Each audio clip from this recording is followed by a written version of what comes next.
Hola, ¿qué tal? Muy buenas tardes. Como cada semana les damos la más cordial bienvenida a nuestra sesión académica, el día de hoy extraordinaria, con un tema importante y trascendente, el cual vamos a estar comentando. Así que pues muy buenas tardes a todos, bienvenidos. Y bueno, como en cada ocasión, le vamos a ceder la palabra a nuestro presidente de la Agrupación Mexicana para la Estudio de la Hematología, al doctor Óscar Hernández Zamudio. Por favor, adelante, doctor Óscar.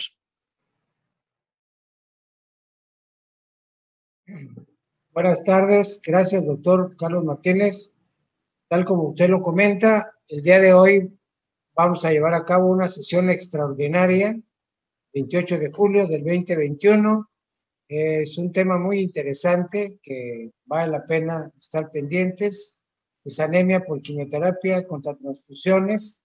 Tenemos a dos expertos, hematólogos que están muy adentrados en el tema, que son el doctor Carlos Roberto Hernández Pérez y el doctor Jaime David Macedo Reinada, a quienes obviamente les quiero agradecer por compartir con nosotros su tiempo, desde luego sus indicaciones, sus conocimientos.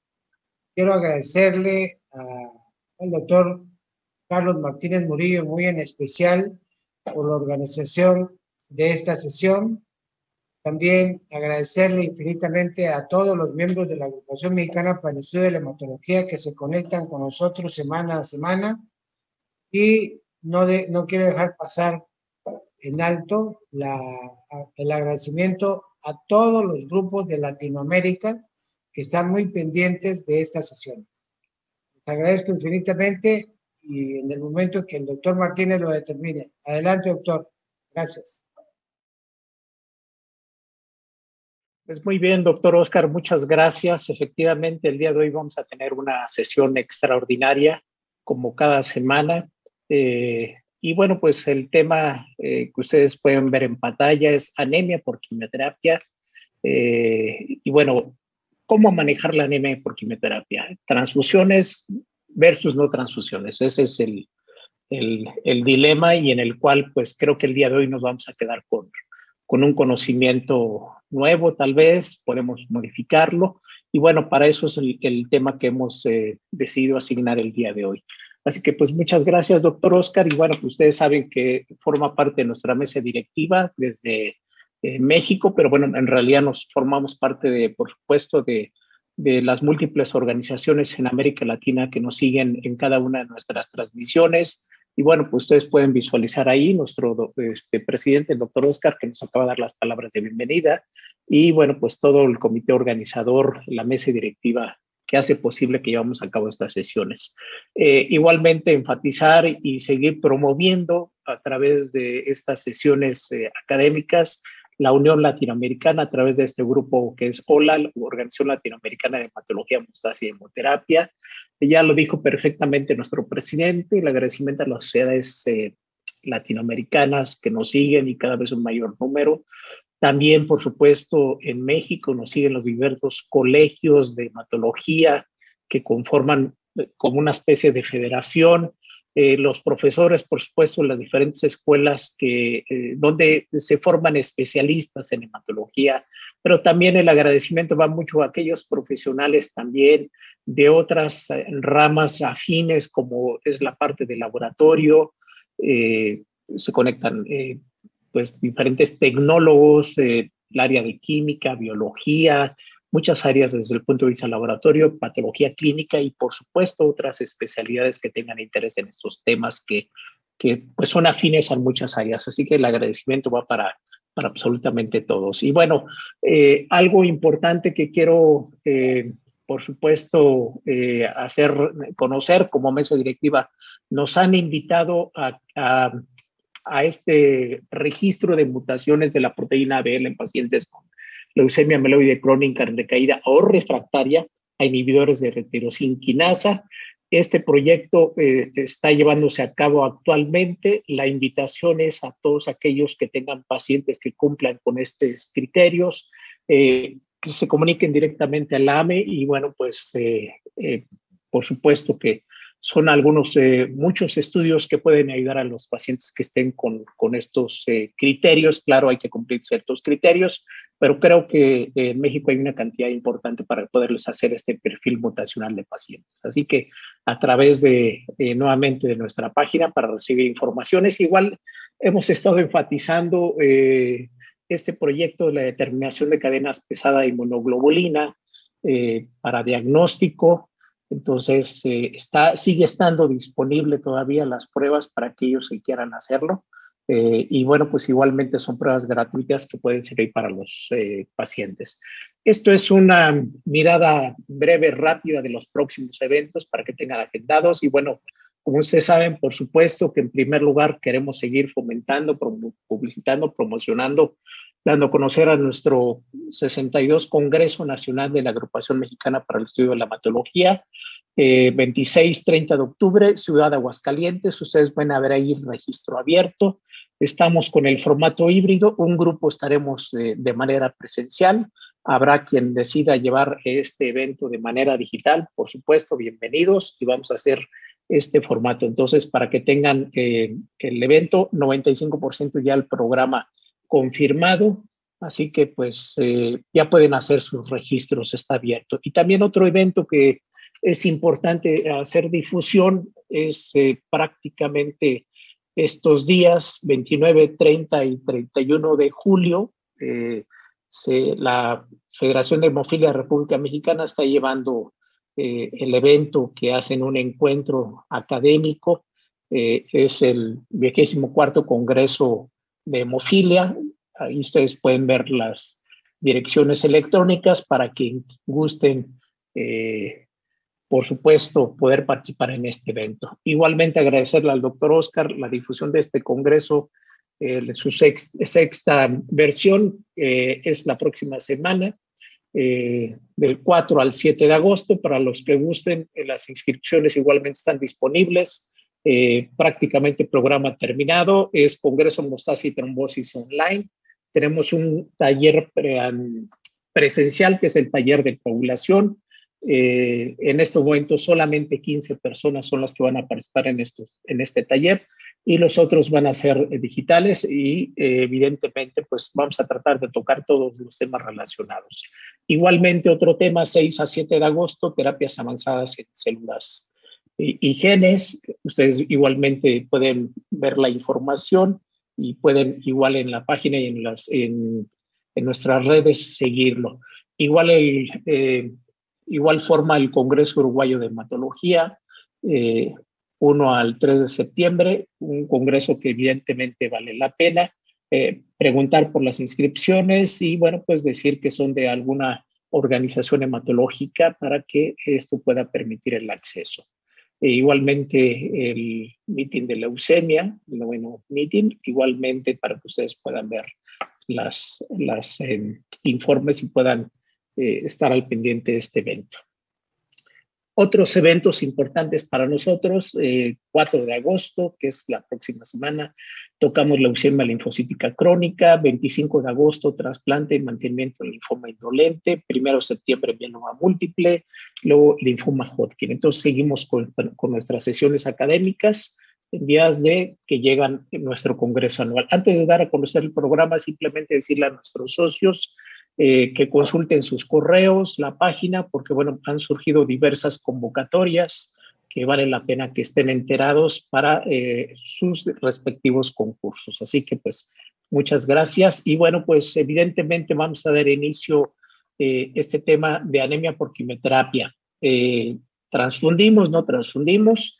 Evidente, habrá pacientes que requieran el soporte transfusional, habrá pacientes que puedan tener terapias alternativas, pero bueno, de esto y otros temas nos va a estar hablando el doctor Carlos Roberto Hernández Pérez y el doctor David Macedo. Los dos evidentemente con experiencia en este aspecto. Déjenme decirles en unas líneas el currículum de cada uno de ellos. El doctor Carlos Hernández Pérez, él es médico hematólogo, por supuesto, egresado de la UNAM y de la UMA del Centro Médico Nacional La Raza, es egresado del Instituto Politécnico Nacional, actualmente es el médico adscrito de la UMA Hospital de Especialidades del Centro Médico Nacional Siglo XXI, y él es el responsable de la clínica de síndromes de falla medular, el cual hemos tenido ya en otras oportunidades de contar con su presencia, hablando de melodisplasia, anemia plástica, sobrecarga de hierro. Entonces, él además ha participado en diversas publicaciones. Así que pues agradecemos al doctor Carlos, igualmente a otro colega que es el doctor David Macedo, que igual ya ha estado con nosotros en otras sesiones. Él es médico encargado del Banco de Células Troncales Hematopoyéticas del Banco Central de Sangre de la UMAE, Hospital de Especialidades del Centro Médico Nacional La Raza. Además, él es médico hematólogo adjunto al Servicio de Hematología del Hospital Central Militar, igualmente aquí de la Ciudad de México, y él es egresado, por supuesto, de la Universidad Michoacana. Y bueno, pues además él independientemente de todos estos aspectos, él ha tenido una formación en el Hospital Clínic y Provincial de Barcelona, particularmente en el aspecto de células troncales. Así que pues muchas gracias, vamos a empezar y nuevamente un recordatorio para todos que quieran consultar nuestro sitio web, si quieren tener informes del Congreso, de los múltiples eventos o de los protocolos en los cuales nos informan para dar a conocer esto, por supuesto, bienvenidos todos. Así que pues, sin más preámbulo, le cedo la palabra al doctor Carlos Hernández para que por favor inicie su presentación. Y nos vemos nuevamente al final con la discusión y la sesión de preguntas y respuestas. Gracias.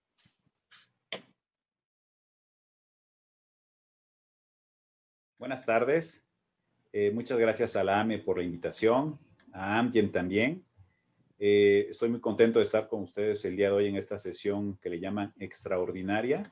Espero que sea porque sea muy interesante lo que vamos a comentar el día de hoy, no porque sea extra o adicional.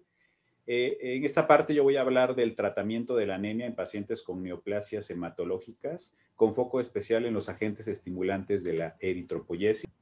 Estos son mis conflictos de interés.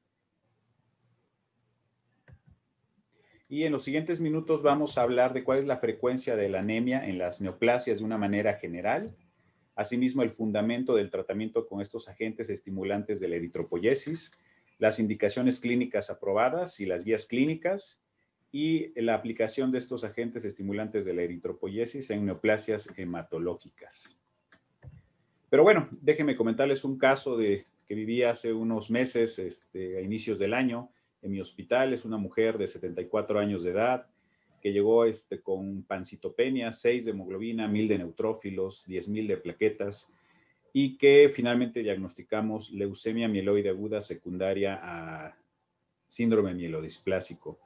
Tenía varias morbilidades, diabetes, hipertensión, EPOC, un ECOG de 2. Finalmente decidimos dar tratamiento de tipo paliativo con citarabina, 20 miligramos por metro cuadrado. Requería 2 unidades de concentrados eritrocitarios por mes y decidimos administrarle darbepoyetina. Sabemos la situación en aquella época, incluso ahora todavía, de la dificultad para disponer de productos sanguíneos de manera expedita por motivo de la pandemia. Y bueno, administramos darbepoyetina, 500 microgramos de manera cada 3 semanas, y resultó que el requerimiento transfusional se redujo hasta lograr incluso independencia transfusional en un periodo de los últimos 3 meses. Entonces, con esto pudimos notar, pues, que el administrar este tipo de fármacos puede tener una utilidad en este tipo de pacientes, siempre y cuando tomemos en cuenta los aspectos que vamos a mencionar enseguida. Primero, sabemos que la anemia, según la Organización Mundial de la Salud, es la condición en la cual el número de eritrocitos o su capacidad de acarrear oxígeno es insuficiente para cubrir las necesidades fisiológicas. Eso es lo que refiere como definición de anemia la OMS. Sabemos que es menor a 13 en el caso del género masculino, menor a 12 en el caso del género femenino, según la OMS, y de ahí las diferentes graduaciones de esto, ¿no? ¿Y qué impacto tiene la anemia en situación como una situación o como una condición patógena? Bueno, en este análisis que se hizo en mujeres discapacitadas de más de 65 años de edad, el objetivo de escoger esta población es que fueran mujeres que tuvieran una disminución en su actividad física, por lo cual la anemia generara no tanto impacto, pero también que se hiciera más evidente las alteraciones o las variaciones en la hemoglobina. Vemos que en esa gráfica que se ve, vemos cómo en la parte de 1, que es el riesgo de mortalidad por todas las causas, esta línea horizontal que se ve en 1, vemos que hacia el lado izquierdo va subiendo, indicando un mayor riesgo de mortalidad. ¿A partir de cuándo? A partir de 12 de hemoglobina, es decir, menos de 12 de hemoglobina incrementaba el riesgo de mortalidad en este grupo de personas. Si veamos a más intenso el descenso en la hemoglobina, era mayor el riesgo de mortalidad. Y como todo en la vida, o de manera fisiológica u homeostática, donde ver el incremento de hemoglobina hasta un cierto número, hasta 14, incluso disminuía el riesgo de mortalidad por todas las causas. Y como todo decíamos, cuando se va al extremo, más de 16, vemos cómo incluso vuelve otra vez a verse una tendencia en incremento en la mortalidad. Es decir, con esto se pudo observar que la presencia de una hemoglobina baja, menor a 12, incrementaba la mortalidad, lo cual per se ya sabemos implica una situación importante, el padecer anemia. Cuando nos referimos al cáncer, sabemos que la prevalencia de anemia en cáncer es alrededor de un 30-35%, y esta a su vez, la presencia de anemia, incrementa hasta en 65% el riesgo de muerte por cáncer. En este análisis que se realizó en pacientes de diferentes neoplasias, vemos aquí del lado derecho el riesgo igual de muerte, y vemos que iba desde un 19% más en el caso de cáncer de pulmón, 75% en cabeza y cuello, pero lo interesante es que de los riesgos más elevados de mortalidad era en la entidad del linfoma. Es decir, es una situación pues de que la presencia de anemia per se empeora el pronóstico de los pacientes que atendemos. Obviamente, según el tipo de neoplasia, también se afecta la prevalencia o la presencia de anemia. En este caso, la incidencia, vemos acá que está alrededor de anemia grado 1 o grado 2, que es una anemia, decíamos, leve o moderada, o la grado 3, que es donde la hemoglobina es menor a 8 gramos por decilitro, que es una anemia ya bastante importante, que consideramos anemia grave. Ocurre hasta en un 14%, vemos, en situaciones como cáncer de pulmón, cáncer ovárico y linfomas, que son los que más están reportados en esta serie de pacientes, pero llega a ser hasta en un 40%, 43% cuando estamos hablando únicamente de anemia leve. Es decir, que la anemia grave es una situación relevante hasta en un 14% de los pacientes. Eso solamente considerando la patología, la enfermedad. Pero también sabemos que en la anemia influye el tipo de tratamiento o de quimioterapia citotóxica que se esté administrando. Aquí como un punto, obviamente, en este tipo de neoplasias que vemos aquí, cáncer de mama, cáncer de pulmón, posiblemente no tengamos tanta experiencia, pero donde sí seguramente es en linfoma no Hodgkin, que vemos en la última fila. Vemos como, por ejemplo, el CHOP14, la incidencia de anemia menor a 8 gramos por decilitro es hasta de un 20% con CHOP14 versus 13% con CHOP21. Y cuando es CHOEP14 y se incrementa a 45% la anemia grave. Entonces vemos que definitivamente la intensidad del tratamiento aumenta la incidencia de anemia. ¿Cuál es el tratamiento de la anemia? Pues bueno, eso también es muy de nuestro conocimiento, el saber que podemos incrementar la eritropoyesis, como pues por ejemplo con hierro, con eritropoyetinas, o haciendo una reposición de esos eritrocitos deficientes, bueno, con transfusiones, que eso hablaremos también, o disminuir las pérdidas, es decir, en pacientes que tengan hemorragias, como por ejemplo en neoplasias de tubo digestivo, pues bueno, limitarlas o evitarlas en este sentido.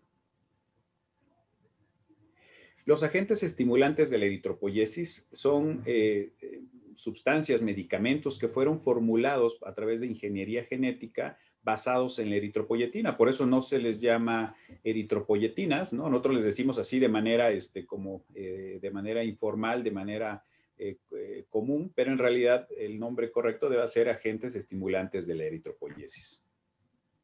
Cuando hacemos este comparativo en cáncer y la anemia en cuanto a los agentes estimulantes de la eritropoyesis y la transfusión de concentrados eritrocitarios, que es obvio que sería la contraparte, vemos que hay situaciones a favor y en contra. Obviamente la transfusión se mencionará enseguida. Yo me enfocaré a los agentes estimulantes de la eritropoyesis y vemos que los objetivos serían evitar transfusiones, evidentemente, por los riesgos que esto implica, las transfusiones, y una mejoría gradual de los síntomas de anemia.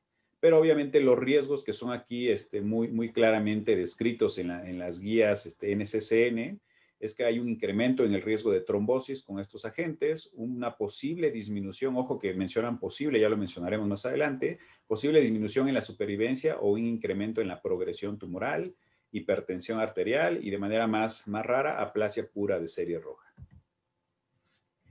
Las eritropoyetinas, como decíamos, que son los agentes o la forma en la que llamamos a estos agentes estimulantes de la eritropoyesis.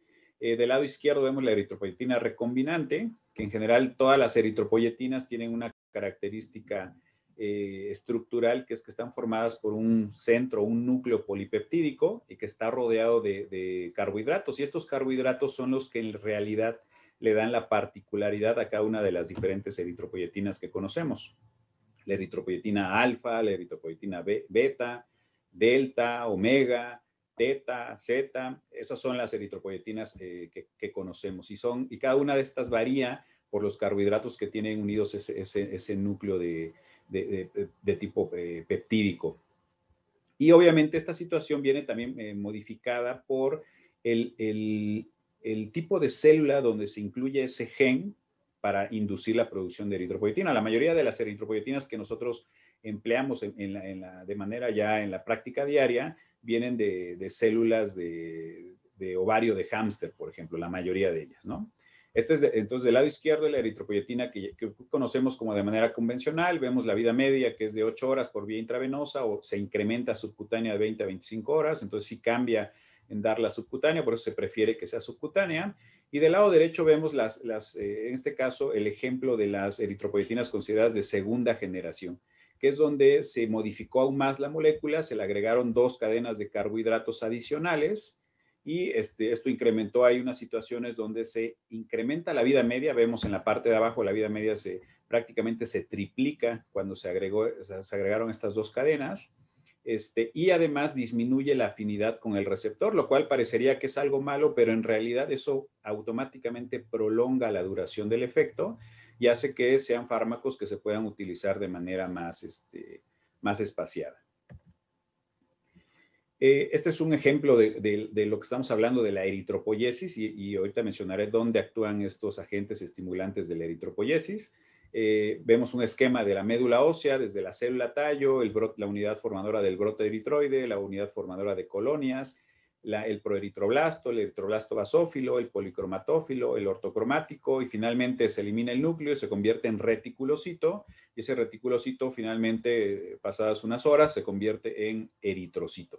Esa sería una representación esquemática de la eritropoyesis. Bueno, en la parte de abajo vemos ya con fotos cómo sería o cuáles serían las células que serían sensibles a los efectos de estos agentes estimulantes de la eritropoyesis. Vemos que es desde la unidad formadora de colonias hasta el eritroblasto basófilo más temprano. Esas serían las células que son sensibles. ¿Y qué hace la eritropoyetina? Bueno, inhibe la apoptosis. Esa es su principal función. A través de la estimulación del receptor de la eritropoyetina se inhibe la apoptosis y de esta manera se favorece la diferenciación terminal de esta célula para finalmente dar el eritrocito que mencionábamos. ¿Qué es lo que se refiere en las guías en relación al uso de estos agentes estimulantes de la eritropoyesis en anemia por cáncer? Bueno, estas son las 3 indicaciones. Obviamente, cuando sea la coincidencia de que el paciente tenga una neoplasia, tenga cáncer e insuficiencia renal crónica, ¿no? Lo que parece algo obvio. Pero en segundo lugar sería que se esté dando un tratamiento de quimioterapia con objetivo paliativo, es decir, no curativo. O que obviamente haya un rechazo a la transfusión. Nos ha pasado en pacientes con leucemia que no aceptan las transfusiones y bueno, tenemos que ofrecer opciones distintas a la transfusión. Con esto quise mostrar una captura de pantalla únicamente de esta guía para ver lo que ellos mencionan porque quizá les genere duda de por qué hablaré solo de algunas eritropoyetinas y no de todas las que puedan estar disponibles. En general, en esta guía, por ejemplo, solo mencionan la eritropoyetina alfa, por ejemplo, ni siquiera mencionan la beta o la darbepoyetina.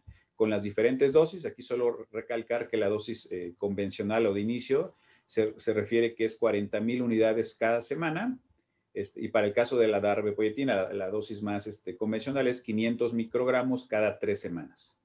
Esas serían las indicaciones o las recomendaciones según NCCN.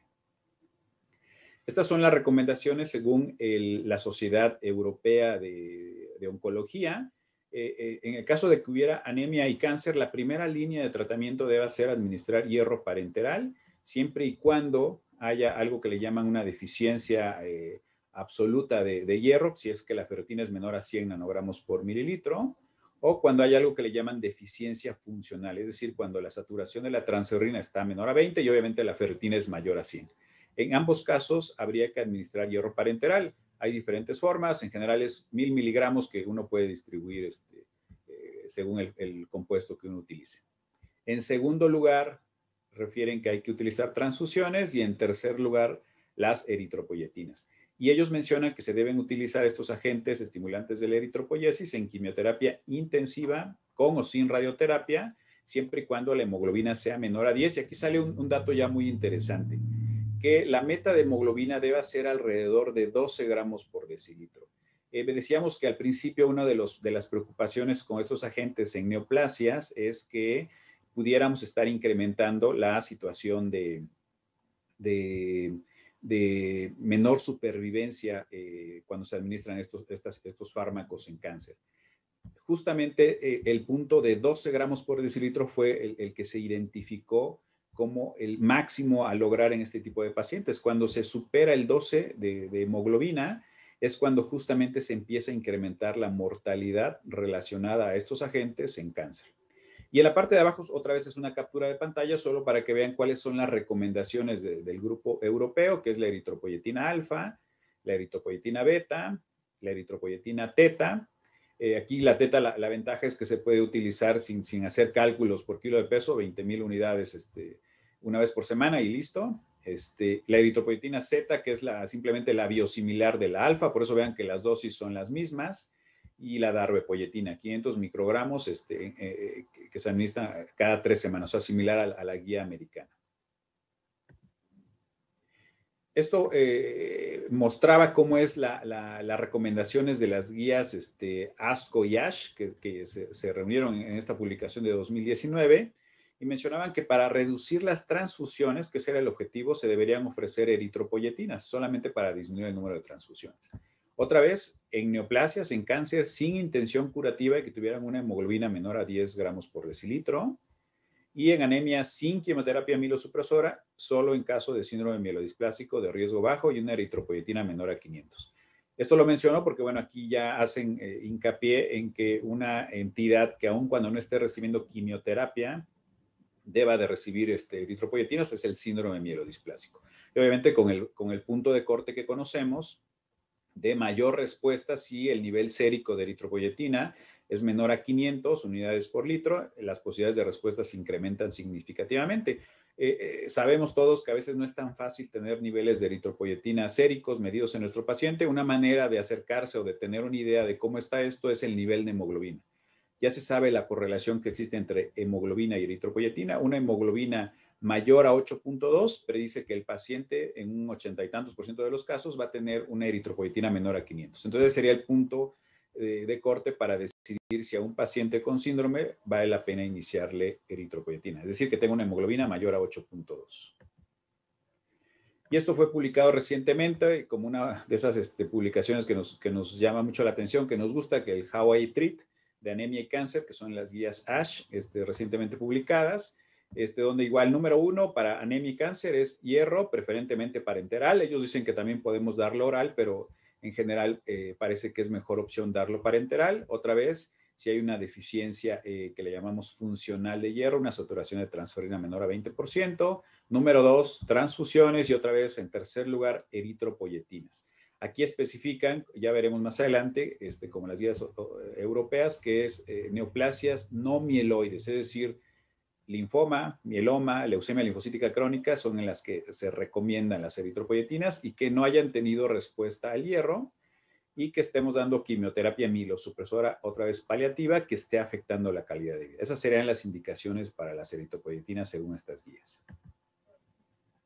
Y ya mencionar ahorita cuáles serían los ajustes en la dosis. Sabemos que si a 4 a 6 semanas no se incrementa la hemoglobina en 1 gramo por decilitro después de haber iniciado estos agentes, habría que hacer un incremento en la dosis.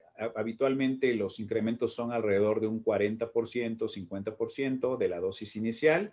Y hay que considerar que el hierro parenteral en este tipo de casos incrementa las respuestas hasta en un 29%. Sería algo de considerar. Obviamente, sí, el nivel de hemoglobina, decíamos, teniendo como meta 12 gramos por decilitro, ya estamos muy cerca de esa meta, entonces la verdad es que hay que hacer una reducción en la dosis, un 25% menos en el caso de las eritropoyetinas convencionales, alfa, beta, teta en este caso, y 40% menos en el caso de la darbepoyetina. En este caso, una forma simple de ajustar darbepoyetina es diferir una semana, es decir, si la estamos dando cada 2 semanas, darla cada 3 semanas, y si la estamos dando cada 3 semanas, administrarla cada 4 semanas. Bueno, evidentemente surge la duda de que cuál sería ideal, cuál sería mejor, si las eritropoyetinas convencionales o la darbepoyetina. Hay que mencionar que otra eritropoyetina de acción prolongada, que es la eritropoyetina pegilada, esa no está indicada para situaciones de cáncer y anemia. Por eso es que me refiero como comparativo únicamente a darbepoyetina. En el caso de pacientes con tumores sólidos con hemoglobina menor a 10.5 gramos por decilitro, este fue un estudio prospectivo, se pudo comparar diferentes dosis semanales de eritropoyetina alfa, 40,000, 80,000 y 120,000 unidades de eritropoyetina. En este caso, la eritropoyetina alfa semanal era una vez por semana, 40,000, y las dosis de 80,000 y 120,000 eran cada 3 semanas. Y se compararon contra darbepoyetina en la dosis de 500 microgramos cada 3 semanas, que es la dosis convencional. Se observó que la darbepoyetina daba respuestas superiores en comparación con eritropoyetina 120,000 unidades o eritropoyetina 80,000 unidades cada 3 semanas. Y era equiparable, era en realidad el mismo efecto cuando se comparaba con eritropoyetina cada semana. Es decir, pues que no hay una diferencia real entre eritropoyetina alfa y darbepoyetina en cuanto a efectividad, excepto principalmente pues, por la forma práctica de administrarlo. Sabemos que muchos de los esquemas de quimioterapia se administran cada 2 semanas, cada 4 semanas, cada 3 semanas. Entonces, administrar un fármaco de estas características de una manera única antes o más bien después de administrar la quimioterapia o incluso antes del siguiente ciclo, pueda ser una forma práctica de administrar este tipo de fármacos. Por eso quizá la darbepoyetina, la ventaja principal que tenga, sea su practicidad de posología, pero mencionaré enseguida algunas otras situaciones. Primero, esta darbepoyetina es 13 veces más potente que la eritropoyetina recombinante cuando ambas se administran una vez por semana. O sea, las dosis varían en ese sentido. Ahorita mencionaré otros aspectos más, pero esta darbepoyetina produce una respuesta hematopoyética similar si se administra una vez por semana o cada 2 semanas. Por lo tanto, no tiene mucho sentido administrar darbepoyetina una vez por semana cuando podemos espaciar un poco la dosis a cada 2 semanas. Entonces, por este sentido, por esta situación meramente de practicidad, es que mencionaré algunos datos más específicos sobre darbepoyetina, que al final son intercambiables, son reproducibles para el resto de las eritropoyetinas. En esta tabla pongo cuáles son las indicaciones que están avaladas para darbepoyetina en cuanto a avaladas por la FDA o avaladas por la EMA. FDA está actualizada hasta 2019 y EMA hasta 2021. En el caso de darbepoyetina, las indicaciones son anemia secundaria. Ya sería la primera indicación, pero insuficiencia renal crónica. Y la segunda sería anemia secundaria con quimioterapia para FDA, quimioterapia mielosupresora, siempre y cuando la hemoglobina sea menor a 10. Se planea administrar 2 meses de tratamiento adicional. Vemos que la dosis es 500 microgramos cada 3 semanas. Y interesante, o como anotaciones, ellos indican que hay que evitar en pacientes donde se anticipe curación. Ojo que otra vez insisten en que en pacientes donde el objetivo de la terapia sea curación, habría que evitarlo por esas situaciones de que fueron reportadas en diferentes metaanálisis de que pudiera incrementar la mortalidad en este grupo de pacientes. Que ya mencionamos que al final otros metaanálisis han referido que esto no se repitió, ya lo veremos en alguna cuestión específica enseguida, pero bueno, ante esa duda, ante esa situación, está mencionando que hay que evitar. y en donde la anemia debe recibir transfusión, pues obvio no hay que dar eritropoyetinas. En el caso de la EMA, para anemia asociada a quimioterapia, mencionan neoplasias no mieloides. ¿Por qué no mieloides? Bueno, decíamos linfoma, mieloma y leucemia linfocítica crónica serían las opciones. ¿Por qué no leucemia mieloide aguda, por ejemplo? Bueno, porque los estudios que están reportados son escasos y dicen que no hay evidencia suficiente para poder emitir una opinión. Entonces, ellos en el grupo europeo mencionan esta explicación que sean neoplasias no mieloides, pero ellos mencionan como una anotación que en tumores sólidos o linfoproliferativos hay que evitar ese nivel de hemoglobina mayor a 12, que es el que justo parece ser el que afecta la supervivencia en este grupo de pacientes. Y mencionaré solo unos aspectos ya para terminar de los agentes estimulantes de la eritropoiesis en neoplasias hematológicas. Por ejemplo, la darbepoetina en linfoma no Hodgkin. Hay estudios mucho más antiguos, no hay tampoco tanto que mostrarles, pero bueno, en este reporte del ensayo clínico fase 3 de pacientes con linfoma no Hodgkin difuso de células grandes, eran pacientes con una mediana de 70 años, se les daba OCHOP14, OCHOP21, y se les daba de manera profiláctica, refieren ellos, darbepoetina por un lapso de hasta 8 ciclos, y digo profiláctica porque vean que la meta era entre 13 y 15 gramos por decilitro. Vemos que la hemoglobina basal era más o menos similar entre darbepoetina o dar el tratamiento convencional, que era transfusión, pero también incluía eritropoietina en un grupo de pacientes. Vemos que la supervivencia libre de progresión fue mejor cuando se daba darbepoetina, obviamente en combinación con CHOP14 o CHOP21, 66% contra 58%, lo cual fue estadísticamente significativo. La supervivencia global no se afectó, pero vean esta situación relevante, la trombosis. Esta situación de trombosis es interesante porque evidentemente 13% de trombosis no es algo despreciable y hay que considerarlo. Por eso es que si vemos a un paciente que tenga factores de riesgo para trombosis o que estemos dando fármacos dentro de la quimioterapia o del tratamiento, inductores de esto, estamos hablando por ejemplo de fármacos como lenalidomida o cisplatino, por ejemplo, sabemos que eso va a generar un incremento en estos riesgos, por lo cual habría que evitar esta situación. Este es un análisis muy interesante que hicieron en pacientes con leucemia mieloide aguda en remisión completa, después de que se daba la inducción y estaban en remisión y que íbamos a administrar la quimioterapia de consolidación. Vemos aquí en la columna del lado izquierdo que la darbepoetina, por ejemplo, 150 microgramos por semana, versus un control histórico, ¿no? En estas primeras dos columnas del lado izquierdo.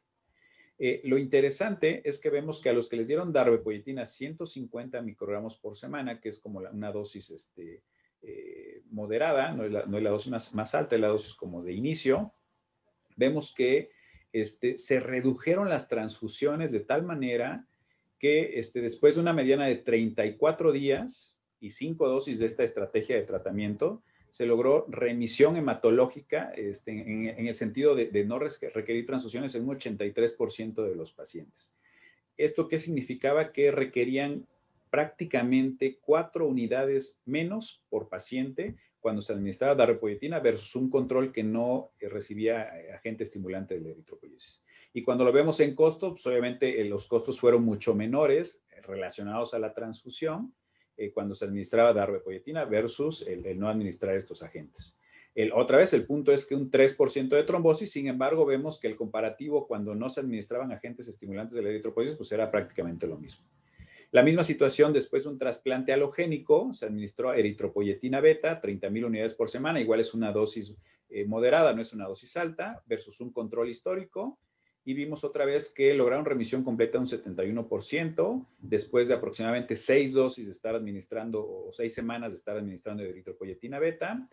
Se redujeron las transfusiones más o menos a 3 unidades menos por cada paciente, o sea, el administrar eritropoietina reduce 3 unidades menos las transfusiones y esto automáticamente se reducen los costos asociados a esta situación.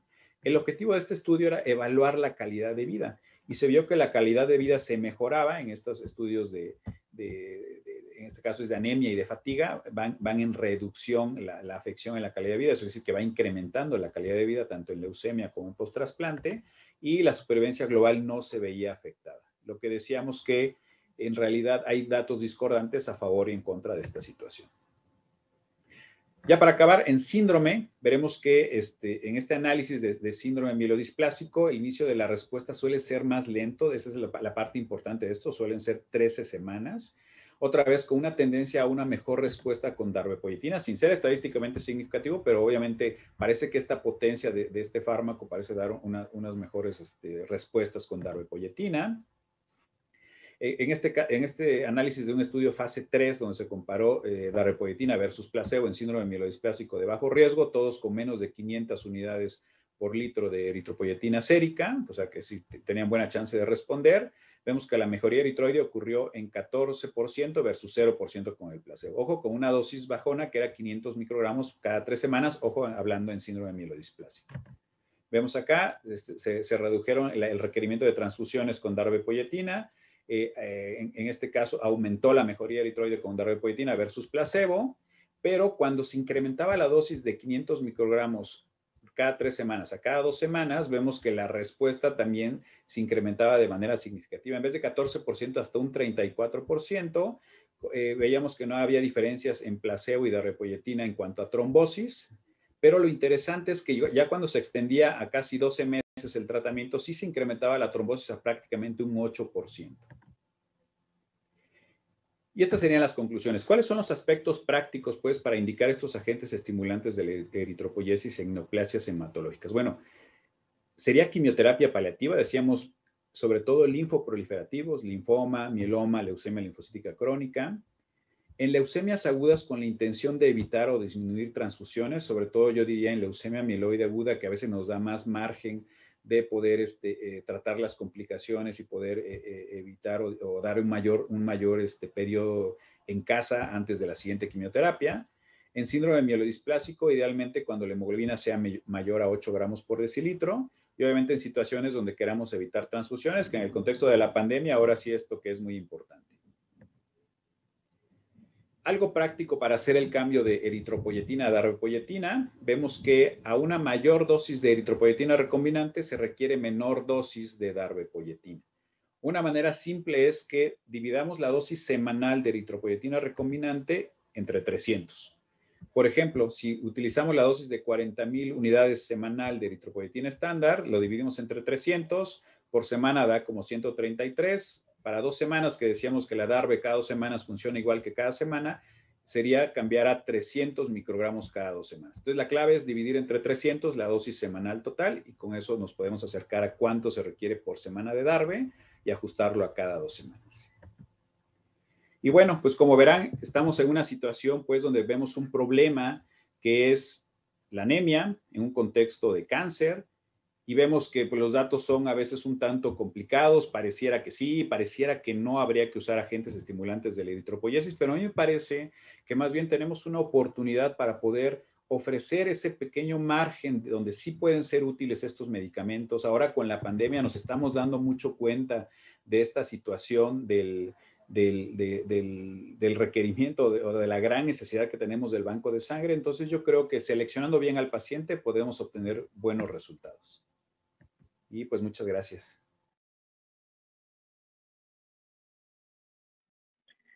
Pues buenas tardes a todos. Primero que nada, quiero agradecer la amable invitación que se me hizo por parte de la agrupación, por el doctor Hernández Zamudio y por el doctor Martínez Murillo. Bien, pues dando continuidad al tema anterior, vamos a hablar un poco más a fondo del soporte transfusional en el paciente hemato-oncológico, tocando ya algunos temas en los cuales pues coincido plenamente con el doctor Carlos. Bien, a manera de aspectos generales, pues sabemos que a pesar de todos los avances que tenemos en el campo de la hemato-oncología, pues la anemia persiste como una complicación que vamos a ver frecuentemente en la práctica diaria y puede ser inherente a la propia neoplasia o a su tratamiento. Tan solo para darnos una idea, en los últimos 5 años hemos visto el advenimiento de más de 50 nuevas moléculas, lo cual pues abre un horizonte nuevo en el tratamiento de nuestros pacientes. Sin embargo, a pesar de que se piense que estas moléculas o que estas terapias que sobre todo tienen que ver con la inmunidad son inocuas, pues no es así y pueden tener también eventos adversos en nuestros pacientes. Recientemente también ha cobrado bastante relevancia el tema de la calidad de vida y tanto el uso de estas terapias citotóxicas como la propia presencia de la anemia pues va a impactar de forma muy significativa a estos pacientes, ya sea que la intención del tratamiento sea curativa o paliativa. Otro aspecto muy importante es que el presentar anemia en un paciente de estas características pues puede limitar que nosotros como oncólogos o como hematólogos demos una dosis plena de tratamiento o que tengamos la necesidad de interrumpir ciclos. Es esencial para nosotros como clínicos, sobre todo en el tratamiento de cáncer, saber identificar las causas etiológicas, no solamente los hematólogos que nos encargamos de tratar cáncer, también es importante que los oncólogos, que los radiooncólogos tengan conocimiento de estos aspectos fundamentales, porque eso también puede modificar el tratamiento que ellos indiquen para sus pacientes. Factores que tenemos que tener siempre presentes son el género del paciente, su edad, la variedad de la neoplasia que estamos tratando, su etapa clínica, agentes antineoplásicos que estamos empleando, siempre tener muy en cuenta sus perfiles de toxicidad.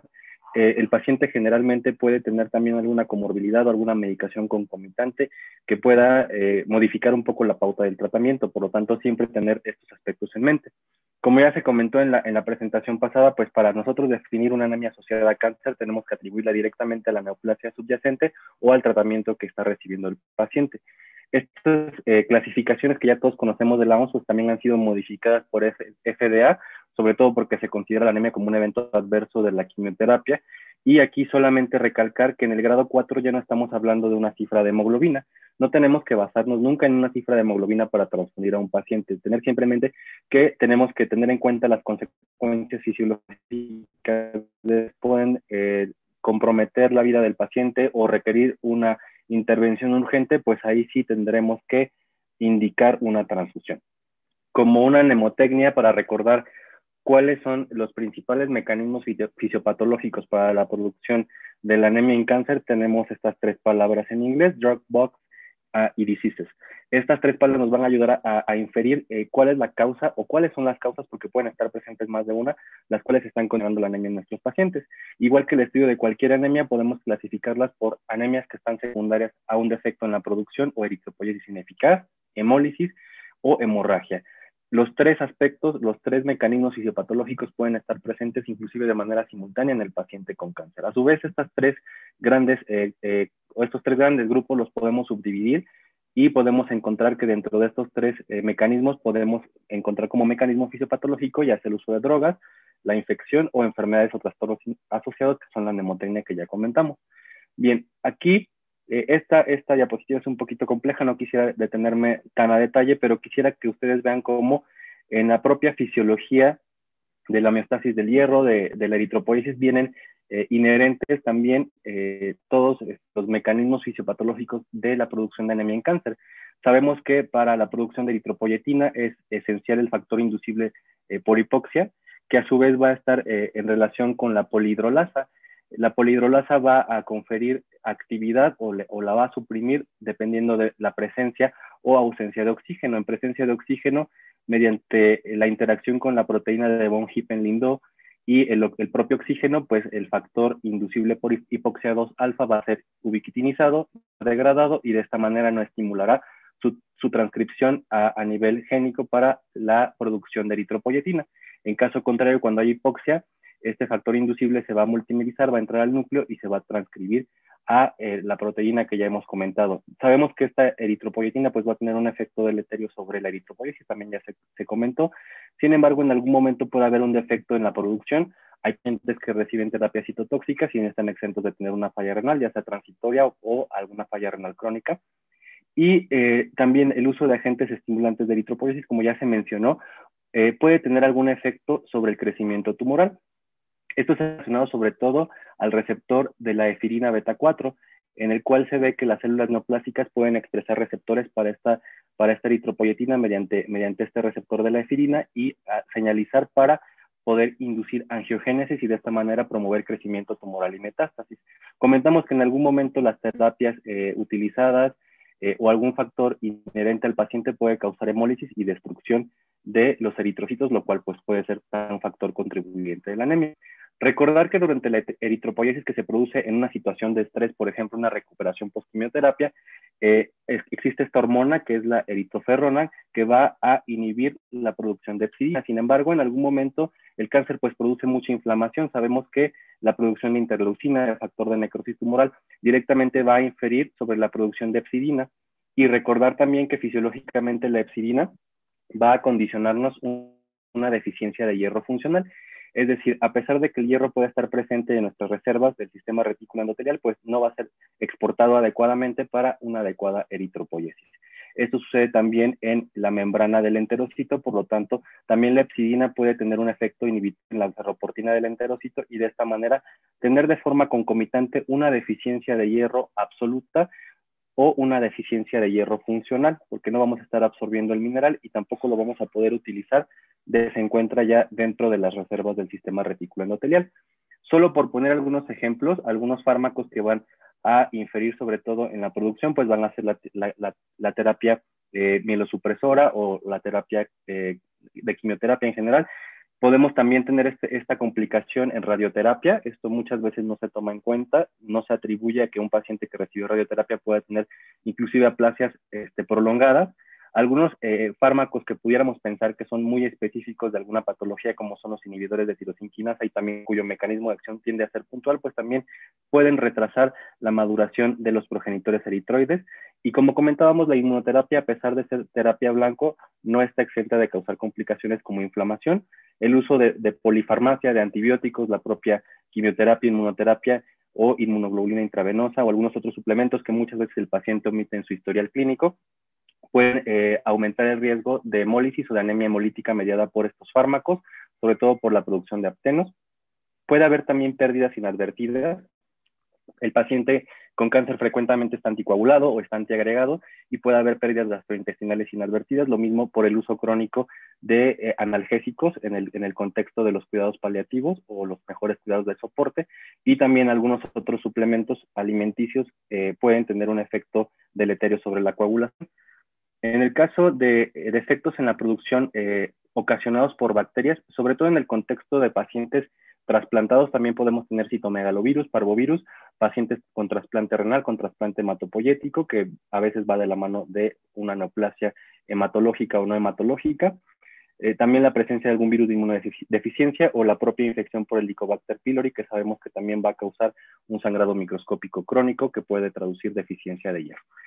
Defectos en la producción, bueno, aquí hablaremos de enfermedades que son concomitantes a la patología neoplásica o algunas otras neoplasias, que es el propio tratamiento, la presencia de sobrecarga de hierro, la deficiencia concomitante de algún otro elemento como folato o vitamina B12. Existen también algunos casos particulares en los cuales aumenta la destrucción por microangiopatías trombóticas o hemolíticas, también en el caso del uso de algunos medicamentos o en el caso de trasplante también. Síndromes hemofagocíticos que no son raros tampoco en el contexto de cáncer, y la propia coagulación intravascular diseminada.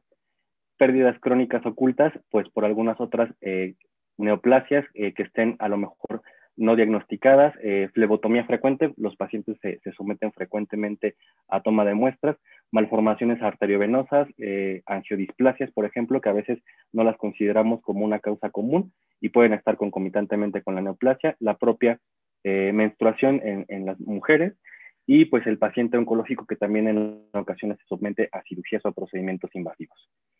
Bien, a corto plazo nuestra meta en el tratamiento de la anemia en general va a ser solventar las demandas tisulares de oxígeno, corrigiendo cuantitativamente niveles de hemoglobina y eritrocitos, y esto no necesariamente lo vamos a lograr con una estrategia transfusional. Aquí la importancia es inferir directamente en la calidad de vida del paciente, ya sea que es un paciente que tiene un tratamiento con intención curativa o paliativa, y esto lo podemos medir con algunos cuestionarios que evalúan síntomas cognitivos, la fatiga, que muchas veces es la piedra angular de estos estudios de calidad de vida, y el propio rendimiento funcional del paciente. Como ya comentábamos, esto va a depender individualizadamente del estado clínico de la enfermedad y el pronóstico que tiene, la intención que tenemos del tratamiento. Y esta gama de posibilidades pues pueden ir desde la corrección de la anemia, desde su causa etiológica, que sería lo más adecuado si el paciente tiene una intención curativa, o bien solamente mantener calidad de vida mediante la dependencia transfusional, que resulta el caso en muchos pacientes hematológicos. Como sabemos, las anemias crónicas, que frecuentemente van a llegar a la consulta de hemato o al servicio de transfusiones, pues tienden a estar bastante bien compensadas, y esto lo vamos a poder explicar si sabemos un poco de la fisiología del eritrocito, cómo un aumento en el 2,3-bifosfoglicerato va a disminuir proporcionalmente la afinidad que tiene la hemoglobina por oxígeno, y de esta manera nosotros vamos a poder aportar a nivel tisular la misma demanda de oxígeno con un nivel de hemoglobina de 12 que con un nivel de hemoglobina de 8 por esta capacidad que tiene el difosfoglicerato de modificar la afinidad que tiene la hemoglobina por el oxígeno. Desgraciadamente, el soporte transfusional en muchas ocasiones es el único tratamiento instaurado para la anemia en el contexto oncológico. Desafortunadamente también no es una intervención inocua, a pesar de lo que se pudiera pensar, está asociado a un aumento en el riesgo trombótico en nuestros pacientes que de por sí ya tienen un riesgo trombótico elevado per se solamente por tener una neoplasia activa. Pueden aumentar también las tasas de recurrencias en distintas variedades de neoplasias que han sido estudiadas, desde tumores sólidos no hematológicos hasta leucemias y linfomas, y esto pues va a tener un efecto directo sobre la sobrevida de nuestros pacientes. Y obviamente el riesgo inherente que tenemos al usar cualquier componente sanguíneo, desde la transfusión de patógenos, reacciones adversas a la transfusión, sobrecarga de volumen o de hierro, y la aloinmunización, que frecuentemente también la vemos en pacientes multitransfundidos, en los cuales pues resulta un reto para el banco de sangre encontrar un paquete compatible debido a que generan anticuerpos irregulares y a veces con fenotipos muy raros.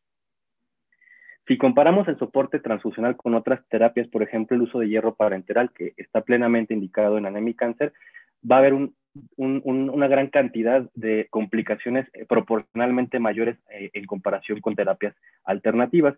Sabemos que si utilizamos una transfusión podemos tener un riesgo de 10 veces más de mortalidad si lo comparamos con la monoterapia con hierro.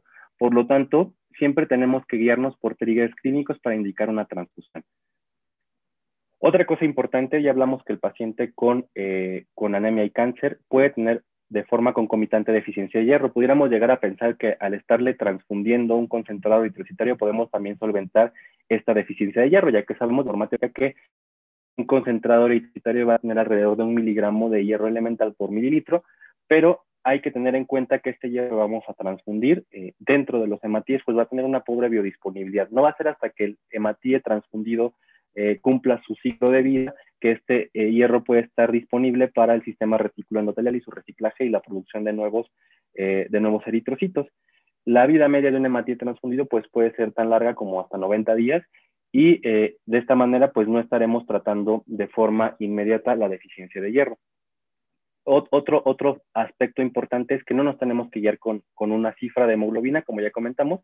Tenemos siempre que evaluar los de anemia 3 o 4 y siempre de la mano de este valor de hemoglobina, pues una evaluación clínica completa para nosotros guiar nuestra conducta. Y casi siempre tratamos de agotar otras opciones cuando están disponibles. ¿Cuáles son las indicaciones puntuales y precisas de una transfusión en un paciente oncológico? Una hipoxia tisular evidente. Esto desde un examen clínico completo, una anamnesis adecuada, lo podemos evidenciar. Un paciente que satura, un paciente que tiene signos y síntomas de bajo está taquicárdico, tiene un soplo de eyección. Bueno, probablemente adherido a nuestra valoración completa podamos indicar la transfusión. En el caso de que el paciente haya sufrido una hemorragia aguda, un trauma, o que tenga alguna hemorragia quirúrgica y tenga triggers fisiológicos, está indicado el uso de las transfusiones. Una anemia sintomática, sobre todo en pacientes que están bajo terapia citotóxica, con la finalidad de no interrumpir su tratamiento oncológico. Ya comentamos que casi toda la pauta de la transfusión nos van a dar signos y síntomas de descompensación cardiovascular. Estos 4 primeros puntos nos van a llevar entonces siempre a pensar en primera instancia en una estrategia restrictiva de transfusión. En algunos puntos del tratamiento, ya cuando el paciente pasa mejores cuidados de soporte, probablemente sí podamos adquirir una estrategia más liberal. Cuando el tratamiento es directamente causante de la anemia, pues puede ser una indicación, sobre todo en los pacientes en los cuales se da un tratamiento con intención curativa. El riesgo de complicaciones inherentes a terapias farmacológicas que pueden ser adyuvantes también puede ser una indicación para la transfusión. Ya comentábamos en la diapositiva de la fisiopatología que la expresión del receptor del ligando a efirina beta 2 o B2 puede ser un factor importante que nos predice que el uso de agentes estimulantes de la eritropoiesis pueda ser riesgoso, sobre todo en el contexto de crecimiento tumoral y metástasis. Si sabemos que nuestro tumor en cuestión es altamente expresor de este ligando, pues vamos a tratar de evitar el uso de agentes estimulantes y optar por transfusiones. No se recomienda tampoco el uso de terapias adyuvantes como hierro parenteral, sobre todo cuando el paciente se encuentra en neutropenia por el riesgo que tiene de presentar infecciones asociadas. Sabemos que el hierro libre puede ser utilizado por agentes patógenos para su crecimiento y proliferación. Redondeando entonces, nosotros siempre nos vamos a guiar solamente por los síntomas del paciente. Si se fijan en estas recomendaciones de la NSSN, nunca nos van a manejar una cifra de hemoglobina absoluta, siempre nos van a hablar de una valoración clínica que nos indique o nos dé la pauta para indicar una transfusión. Otro tema que es muy controvertido y también quise tratar porque nos han tocado pacientes con esta indicación es pacientes que son enviados por el servicio de radiooncología, en el cual se indica una transfusión con la finalidad de aumentar la eficacia biológica de la radioterapia. Esto pues con la finalidad de aumentar la perfusión tumoral y de esta manera aumentar la penetrancia del tratamiento con radioterapia en el tumor. Hay múltiples estudios en los cuales se ha visto que el transfundir previo a radioterapia puede incrementar el riesgo de metástasis. Este estudio se hizo en cáncer cervicouterino, sobre todo en etapa clínica avanzada. Se ha visto, se ha demostrado ya por estudios experimentales que no incrementa la perfusión en tumores de cabeza y cuello y que inclusive puede aumentar la tasa de recurrencia, por ejemplo, en tumores de próstata y sarcoma. Ya haciendo una búsqueda un poquito más dirigida, encontré este ensayo clínico aleatorizado en el cual, si bien la hemoglobina basal sí tenía un valor predictivo para los mejores respondedores a radioterapia, es decir, el paciente que tenía una hemoglobina basal por encima de 12 era mejor respondedor a la radioterapia. En contraparte, si teníamos a un paciente que tenía una anemia y se transfundía, pues no íbamos a mejorar este efecto biológico. Por lo tanto, pues esto seguirá siendo un tema de debate con los radiooncólogos en la evidencia disponible, pues no hay una evidencia sólida que sustente el uso de transfusiones con la finalidad de llevar una hemoglobina mayor a 10 y aumentar el efecto biológico de la radioterapia. Tener en cuenta que los pacientes que se van a someter a una transfusión en este contexto de anemia y cáncer, pues van a tener un aumento en la incidencia de algunos efectos adversos, sobre todo si son pacientes multitransfundidos, en los cuales pues la leucorreducción puede ser una estrategia para disminuir esta tasa de complicaciones. Veremos cómo también la leucorreducción va a inferir sobre un efecto que es la inmunomodulación asociada a transfusión, que veremos en diapositivas un poco más adelante. La irradiación de componentes, sobre todo, nos va a prevenir la sensibilización, sobre todo contra antígenos del sistema mayor de histocompatibilidad, sobre todo en pacientes que van a ser sometidos a un trasplante. El lavado de eritrocitos también resulta controversial, tiene algunas indicaciones que son bastante particulares, bastante específicas, sobre todo en pacientes renales que se busca disminuir la concentración de potasio extracelular, que se ve aumentado sobre todo por la lesión que sufren los eritrocitos por el almacenamiento que tienen, o pacientes que tienen inmunodeficiencias graves como déficit de IgA, en los cuales estos eritrocitos que contienen plasma residual pueden condicionar anafilaxia grave. En pacientes también que tienen sobrecarga de volumen y requieren una gran cantidad de concentrados eritrocitales para reponer su volemia y su perfusión tisular, pues puede ser una estrategia también para reducir la cantidad de plasma residual en el componente. Bien, el efecto más importante de transfundir un concentrado eritrocitario, un concentrado plaquetario o una unidad de plasma fresco congelado tal vez no sean los efectos a los cuales estamos acostumbrados a ver, las reacciones adversas a la transfusión, la sobrecarga de hierro, sino que van mucho más allá. Ya existe evidencia creciente en que, a pesar de que como tal la transfusión sanguínea no se considera un trasplante porque la finalidad de ella no va a ser perpetuar a las células injertadas, pues sí van a modificar el sistema inmunológico del receptor.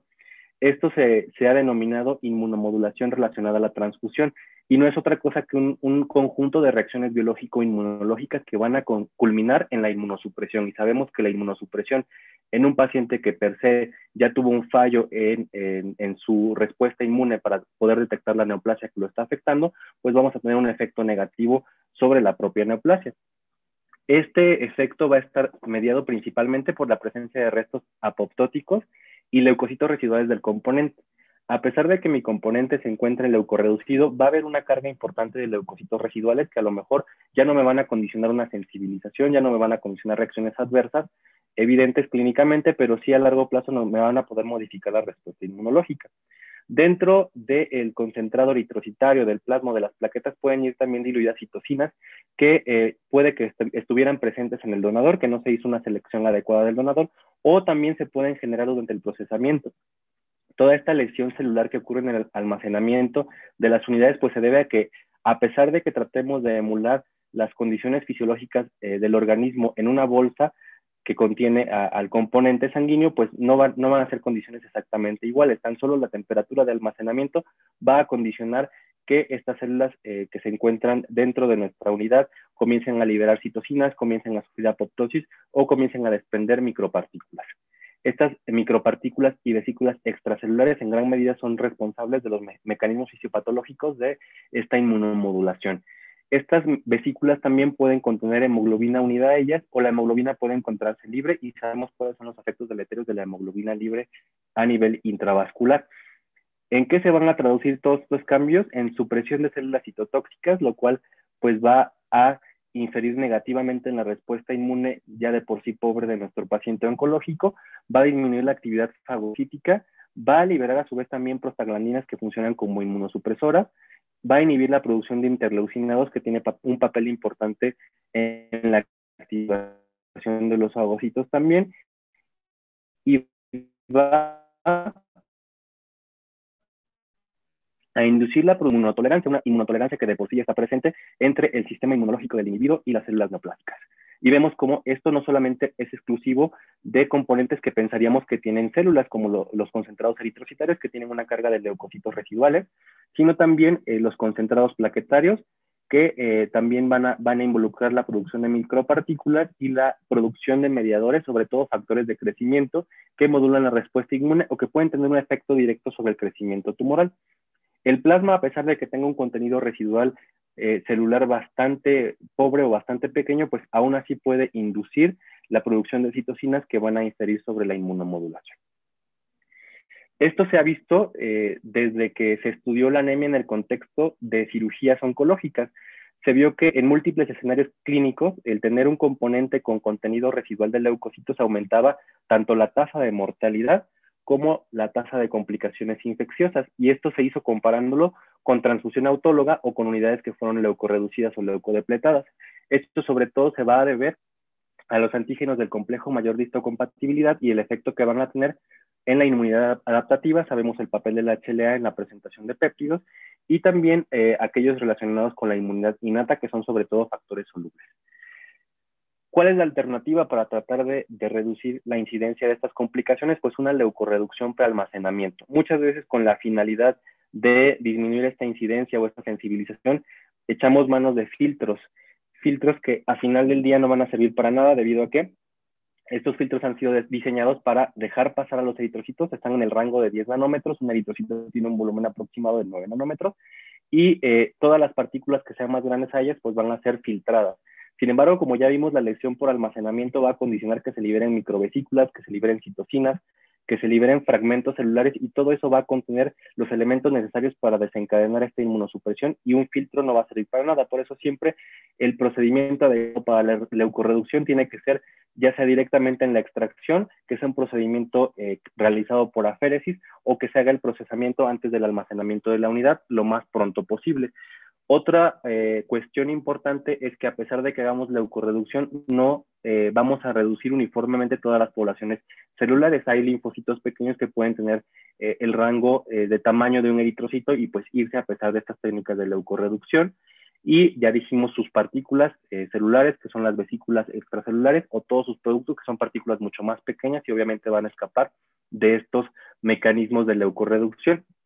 Ya dijimos cuál es la importancia de la lesión celular por almacenamiento, pero todos estos factores no solamente van a tener un efecto negativo sobre el propio paciente, sino dentro del producto sanguíneo van a inducir la apoptosis, y de esta manera también van a aumentar la producción de factores de crecimiento, como el factor de crecimiento transformacional.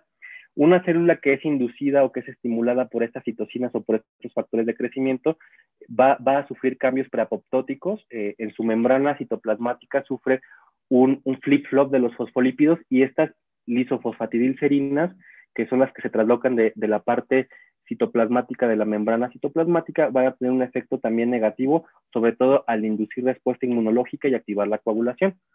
Ya mucho se ha hablado de micropartículas, sobre todo en el contexto de cáncer, pero ya vimos también que estas micropartículas van a estar presentes en el componente que ha sido almacenado. Esta generación pues puede ser fisiológica, la vemos en individuos sanos, tienen papeles también mensajeros, mediadores de inflamación. Sin embargo, de forma patológica se pueden inducir desde que nosotros hacemos el procedimiento de aféresis, cuando centrifugamos el componente para separarlo, cuando utilizamos procesos de reducción de patógenos como infusión de soralenos y administración de luz UV, o tan solo por el contacto que tienen nuestras células con las superficies de las bolsas donde están contenidas y el propio almacenamiento, que sabemos que están a una temperatura inferior a la temperatura corporal. La importancia de estudiar estas micropartículas es que van a tener muchas propiedades bioactivas. Pueden depletar sustratos metabólicos, pueden alterar membranas, pueden formar a su vez más vesículas extracelulares, y esas vesículas extracelulares van a condicionar un consumo a nivel intravascular de óxido nítrico, pueden activar especies reactivas de oxígeno, algo similar a lo que ocurre con el hierro libre, y esta alteración del balance redox, pues en última instancia va a condicionar daño endotelial. Las plaquetas también pueden tener una interacción con estas micropartículas y van a promover bioactividad, sobre todo mediante producción de quimiosinas, y se va a inhibir actividad de macrófagos, así como también puede haber inducción de daño renal por contacto directo con células, sobre todo de los glomérulos. Como ya comentábamos entonces, desde que se evaluó el uso de transfusiones en el contexto quirúrgico, se demostró que las transfusiones tenían un efecto importante en el sistema inmunológico. Inclusive en los años 70, al verse que el paciente multitransfundido tendía menos a rechazar un órgano sólido como un daño renal, pues cuando no se tenía disponible terapias inmunosupresoras se utilizaban las transfusiones como inmunomoduladoras. Sin embargo, sabemos que a largo plazo van a condicionar un aumento en el riesgo de crecimiento tumoral y también en la generación de metástasis. Esto sobre todo por cambios en la matriz extracelular y la activación de las células reguladoras que ya dijimos que van a ser responsables sobre todo de una inmunosupresión o una inmunotolerancia que se va a traducir en un crecimiento tumoral y diseminación. Vemos cómo las micropartículas, especialmente producidas por los eritrocitos, sobre todo van a contener factor de necrosis tumoral beta y estos lipopolisacáridos que estaban presentes en la membrana interna del eritrocito. Estos directamente van a tener un efecto sobre la célula NK y la célula T, desencadenando la producción de citocinas y eicosanoides que tienen un efecto directamente proporcional al crecimiento. Bueno, también para comentar un poco el efecto del óxido nítrico, el tener un aumento en la presencia de hemoglobina libre, ya sea por hemólisis, ya sea por anemia crónica, por inflamación, va a depletar las reservas intravasculares de óxido nítrico, que además de lo que dijimos que tiene un efecto importante en la manutención del tono vascular, sabemos que el óxido nítrico también puede tener efectos antitumorales y una deficiencia del mismo puede causar cambios epigenéticos que se antojarían, por ejemplo, que puedan aumentar el riesgo de mutaciones adicionales en la clona del cáncer de nuestro paciente. Dijimos que en el caso de las plaquetas es sobre todo importante la producción de factores de crecimiento que también van a aumentar la tasa de angiogénesis, van a promover, por ejemplo, linfomas, la linfomagénesis y la generación de metástasis en tumores sólidos. No olvidar también el papel de los neutrófilos. Estas micropartículas pueden directamente activar la producción de NETs y sabemos que estas NETs están involucradas tanto en la fisiopatología de trombosis como también en la generación de metástasis al formar una barrera protectora que va a impedir que la célula tumoral sea detectada por el sistema adaptativo de la inmunidad. Algo que también ya se comentó y que solamente quiero rescatar algunos puntos principales es que no solamente tenemos que evaluar el requerimiento transfusional de nuestros pacientes, tenemos que echar mano de otras alternativas. La primera de ellas ya se comentó, que son los agentes estimulantes de la eritropoiesis, pero también tenemos que evaluar el estado funcional del hierro en nuestro paciente. Si nuestro paciente tiene una deficiencia absoluta del mineral, está plenamente indicado el uso de hierro parenteral. En el caso de que ya se trate sobre todo de una deficiencia funcional, podemos utilizar la combinación de hierro parenteral con agentes estimulantes. Algo importante es que muchas veces utilizar los agentes estimulantes como monoterapia en un paciente que tiene una deficiencia funcional o una deficiencia absoluta de hierro, pues va a limitar su eficacia clínica. Generalmente entonces lo vamos a utilizar en combinación en el contexto de una anemia funcional. Cuando hay una deficiencia absoluta, a veces se prefiere corregir primero el estatus de hierro y posteriormente pasar ya a una terapia con agentes estimulantes. El utilizar hierro solo puede ser válido, sobre todo cuando la hepcidina plasmática se encuentra baja, lo cual nos quiere decir que el mecanismo inflamatorio de la anemia pues no está presente o está presente en una forma no tan marcada. Lamentablemente, pues tener hepcidina sérica pues, no es accesible en nuestro medio. No hay todavía intenso, si nosotros podemos infundir la dosis total de hierro. Esto la calculamos y muchas veces cuando tenemos accesos a terapias como el hierro carboximaltosa o el hierro polimaltosado, puede ser una alternativa para nosotros poder indicar la terapia o la sustitución de la deficiencia total de hierro. Y otra cosa importante es que muchas veces se pensaba que el hierro podía ser perjudicial, sobre todo en el aumento en el riesgo tromboembólico. Sin embargo, no se ha demostrado que el utilizar hierro parenteral aumente el riesgo de trombosis. Existen otras alternativas que hemos explorado en el contexto de otras patologías relacionadas con anemia, pero que pueden tener también un papel en la anemia y cáncer. Los andrógenos como el danazol y la testosterona han sido plenamente identificados como agentes eficaces, sobre todo en el contexto de patologías no oncológicas como la anemia plástica y la aplasia pura de serie roja o algunas otras telomeropatías.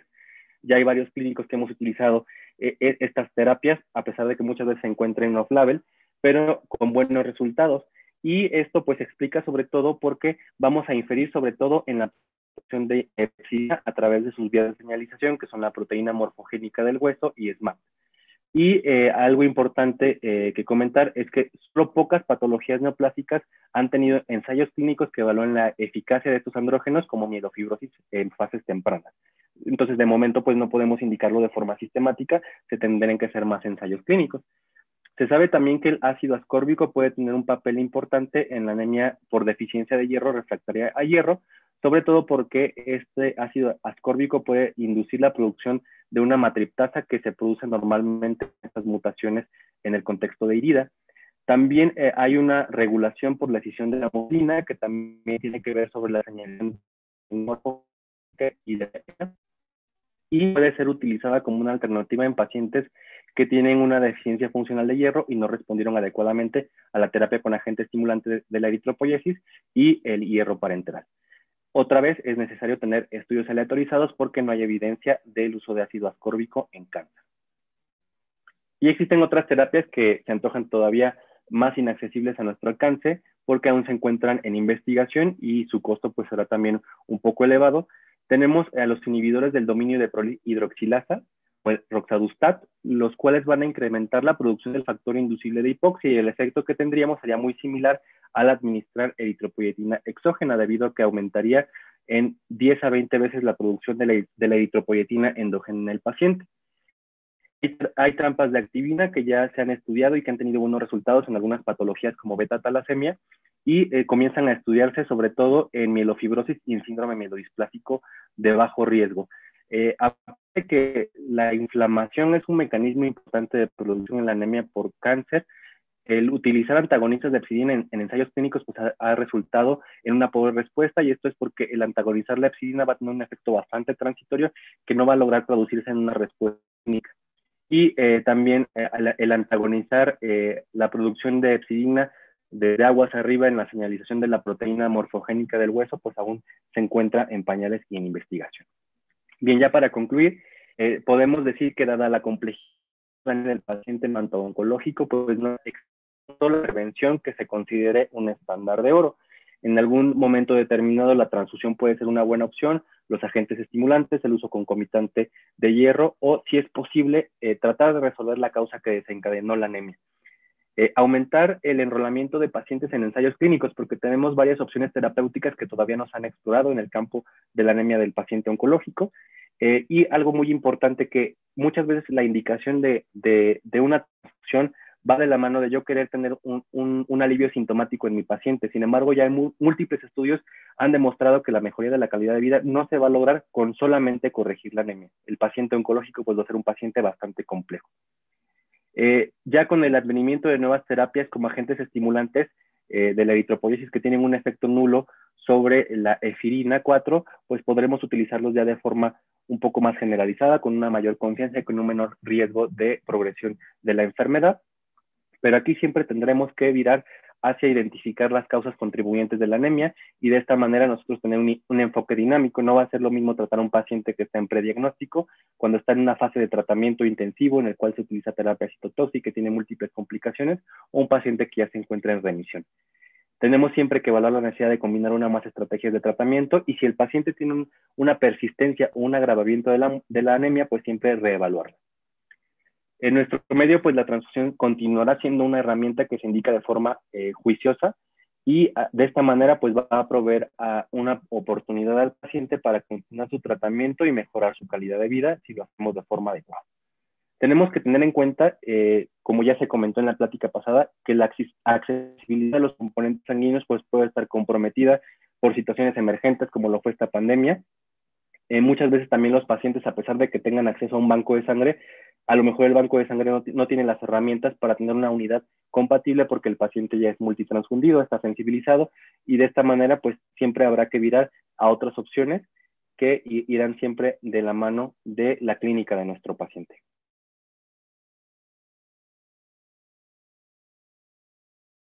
Pues bien, hemos terminado por lo pronto la presentación de estas excelentes ponencias y bueno, pues creo que nos vienen a aclarar muchos aspectos importantes del paciente con cáncer, del paciente con quimioterapia.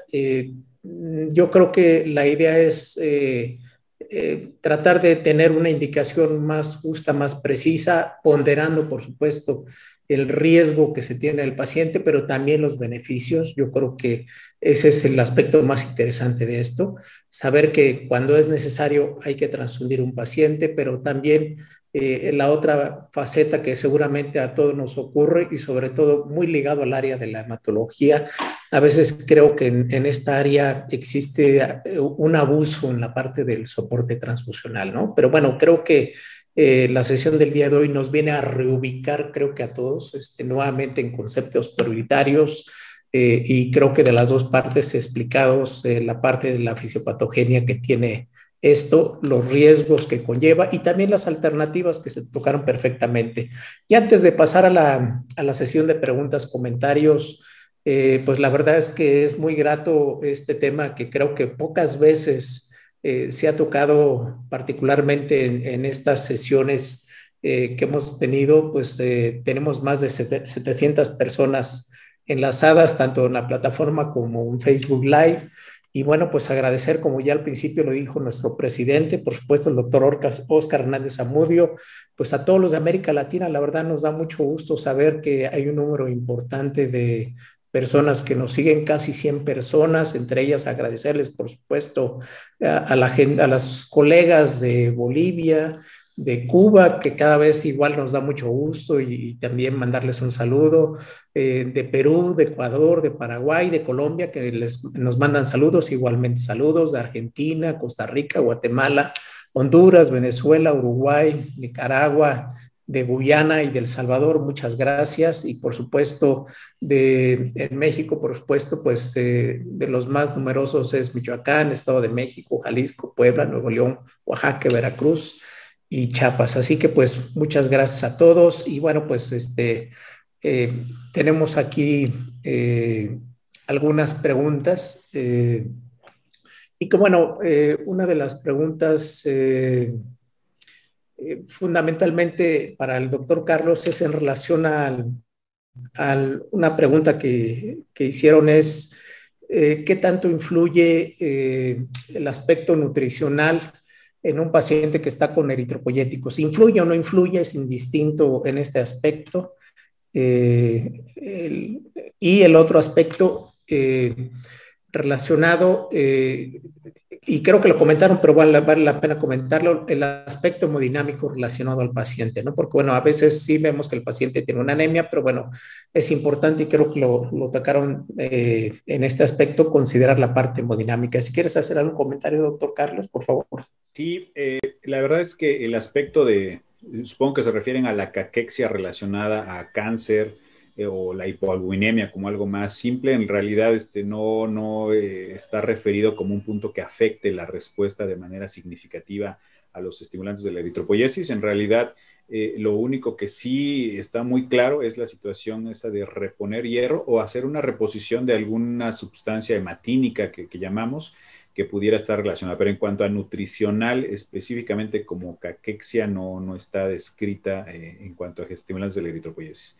Y en cuanto a la segunda pregunta del estado hemodinámico, definitivamente es muy claro que si hay un compromiso hemodinámico que indica que es algo agudo, que es algo que se percibe en el paciente o se puede estar viendo, los estimulantes de la eritropoiesis no tienen ninguna razón de ser en ese sentido, aun cuando todos mencionábamos que nos ha tocado pacientes que por situaciones generalmente religiosas no aceptan transfusiones, tienen leucemia aguda, tienen 6 de hemoglobina, y ves esa afección en el estado hemodinámico y aún así no transfundes, bueno, ves ahí otras situaciones, poner oxígeno suplementario, soluciones parenterales, hierro y al mismo tiempo eritropoyetina, y obviamente sí hay reportes de casos donde han sido exitosos con estas estrategias que pareciera que no van a generar ningún beneficio.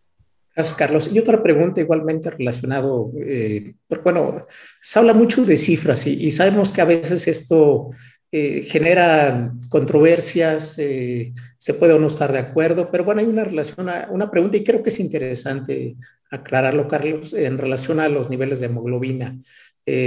Particularmente, por supuesto, estamos hablando del paciente con cáncer o que está con quimioterapia.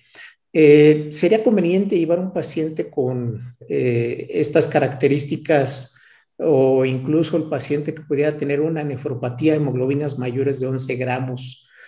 Considerando que esto, y es una pregunta, considerando que estos pacientes pueden tener una mayor incidencia de trombosis por N cantidad de factores que se asocia a veces a la nefropatía.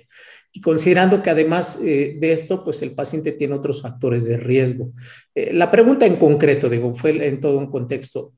¿Consideras que en estos pacientes habría que dejar una hemoglobina más restrictiva o una condición más restrictiva o habría que llevar al paciente a una hemoglobina más de 11 gramos, por ejemplo? ¿Cuál sería tu opinión o qué dicen en general la literatura a nivel internacional, Carlos? Y creo que justo este aspecto del nivel de hemoglobina a mí me parece que lo que puede marcar la diferencia entre beneficiarse de estos agentes y sufrir las consecuencias. 12 de hemoglobina está muy claramente identificado en los múltiples metaanálisis que han intentado resolver esta cuestión de si son buenos o son malos en el contexto de anemia y cáncer.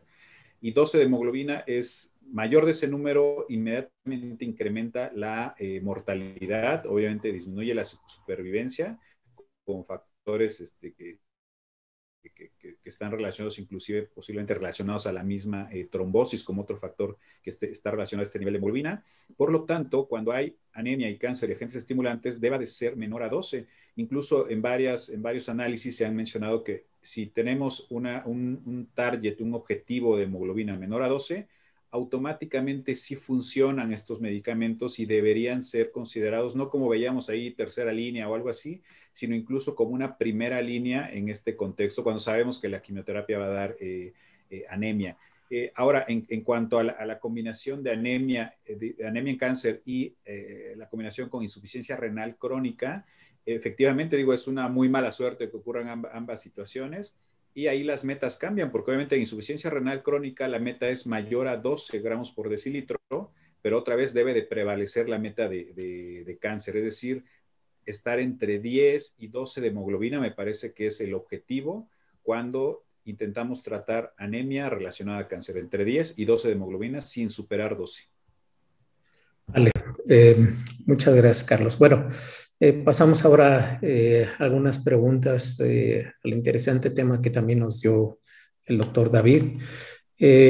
Bueno, hay una pregunta que es interesante, es respecto a la leucorreducción de unidades de concentrado eritrocitario o de plaquetas por aféresis. ¿Cuál es el impacto de sus diferentes modalidades? Prealmacenamiento, la generación de filtro universal sobre la reducción de algún tipo en particular de evento adverso asociado. Está bien establecida ya la causalidad. Sabemos que si hacemos un procedimiento de extracción con un filtro de extracción per se, tenemos más o menos el mismo efecto leucorreductor que hacerlo posterior a la extracción, ya cuando haces el fraccionamiento de la unidad. y obviamente es un poco superior los procedimientos de aféresis porque garantizan que desde que yo estoy procesando mi unidad, pues ya no me estoy llevando leucocitos que pueden sufrir un daño antes de que yo los fraccione. Es un tema muy interesante porque en banco de sangre sí se ha visto la disminución de tasas de eventos adversos, de sensibilización, inclusive en pronóstico en trasplante halogénico, el tener un paciente sensibilizado contra un anticuerpo anti-HLA que solamente tiene un donador aperiéntico, pues obviamente va a repercutir en que ese no pueda ser su donador. Y como esos ejemplos, pues podemos poner varios, pero a veces no pensamos en los efectos que son un poco más a largo plazo, que a lo mejor también podemos inferir en el pronóstico de la propia neoplasia al indicar un componente sanguíneo, y por eso pues, nos llevará siempre a tener un criterio más juicioso en la transfusión y siempre guiarnos por metas fisiológicas, no por una cifra de hemoglobina, y llevar siempre una estrategia restrictiva en la transfusión. De acuerdo. Y bueno, otra pregunta que está un poco de lado, pero bueno, creo que igualmente es interesante. ¿Por qué preferir eritrocitos jóvenes en neonatos? Y si es, bueno, seguramente todos de alguna manera hemos escuchado pacientes con hemoglobinuria paroxística nocturna, si es también mandatorio o obligatorio el uso de eritrocitos lavados en estos pacientes o igualmente la transfusión de eritrocitos jóvenes en ese tipo de población. ¿Cuál sería tu opinión en esta práctica que se hace desde hace muchos años, particularmente en esta población de pacientes? Si quieres comentar algo, doctor David, y luego Carlos, que también ve síndromes de falla, si quiere complementar algo adicional, por favor. El uso de concentrados de eritrocitos jóvenes sí tiene un efecto positivo. Sí se ha visto que estos tienden a tener menor daño porque obviamente es una célula que ha estado almacenada menos tiempo, ha tenido menos oportunidad de sufrir este daño celular que se produce por el almacenamiento y pueden tener una mayor viabilidad al ser transfundidos. El utilizar concentrados lavados, pues como ya lo vimos en una diapositiva, no tiene una indicación precisa en este tipo de pacientes porque el efecto que se tiene al lavar un eritrocito pues solamente es eliminar sustancias solubles. Hay indicaciones claras como un paciente con deficiencia de IgA, pero fuera de eso no habría como que una indicación adecuada y además estaríamos repercutiendo de forma negativa en la vida media del hematí. Un hematí transfundido puede tener una vida tan cortita como 45 días y si a su vez le sometemos a un daño por este estrés que se produce durante el lavado, pues el rendimiento de este concentrado va a ser mucho menos. Claro, esto y yo lo enfatizaba, pero bueno, tú lo comentas, bueno, es una práctica que yo creo que lo aprendimos desde hace años o décadas, supuestamente con la idea de que si tú de alguna manera hacías eritrocitos lavados, quitabas el exceso de complemento, ¿no? Pero bueno, tú ya lo aclaraste perfectamente. Sí, Carlitos, si en algún momento quieres aclarar algo, adelante. Con respecto a estos pacientes de HPN y el soporte transfusional. Mientras tanto, hay una pregunta que ¿cuál es la experiencia con el uso de lactoferrina y el hierro polimaltosado? En el contexto de pacientes oncológicos, el hierro polimaltosado, la carboximaltosa férrica, pues ha demostrado seguridad y sobre todo nos da una facilidad en la indicación porque podemos suplementar pues inclusive una deficiencia total de hierro en una sola dosis. Tenemos un mucho mejor perfil de seguridad, son formulaciones que ya son bastante seguras, no requieren ni siquiera premedicación y sabemos pues que tiene un papel bastante importante en el tratamiento de la anemia. La anemia en cáncer, la anemia también en enfermedad crónica, que muchas veces no se suplementa adecuadamente hierro y esperamos tener una respuesta al agente estimulante y no la hay. Entonces siempre considerar, inclusive las formas que son un poquito más sencillas o más accesibles, más baratas, pues también tienen su indicación y su uso y son adecuadas. Muy bien. Y Carlos, la pregunta es específica en el paciente con mieloma múltiple y bueno, además cáncer de próstata, si tiene experiencia con el manejo de agentes eritropoyéticos, sí darlos, no darlos, ¿cuál sería lo que dicen las guías en relación a esta población de pacientes?